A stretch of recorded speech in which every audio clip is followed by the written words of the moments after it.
kodwa sindiza ndawo. If you are not sure ukuthi uyinhlobo yomuntu, bheka abangani bakho.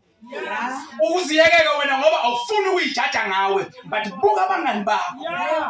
Ukubabuke nje uthatha isikhathi uhlale phansi ubabuka abangani bakho. You know, umbuke mhla eqamba manga ethi umkhavele umkhavele bro wami. My phone awuzithi umtshele ukuthi nginawe. Inkinga ukuthi ifoni yami iqimile, so mina ngisaphumile ngisa esitolo ngizomfonela mangibuka. Then you'll know ukuthi uhlobo lomuntu. Uma unabangani per week fika 4 wabantu bezothi usuzwile yini, azi ukuthi wena usuzwile yini. Awukwazi ukuthi wena unabantu abathi usuzwile yini abawu4 bese uthi wena ulona lolo hlobo. Ezohlobo lodwa zindiza ndawo. Hallelujah.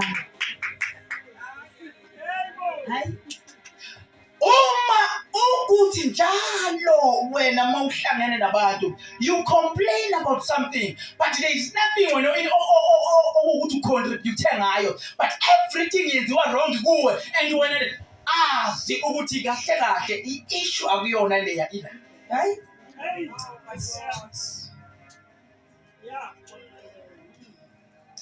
Ngaqhubeka ngahlala ngala. Yazi uNkulunkulu ukakhulumise ngisho amadwala. Ngangithi izwi malithi uma nithula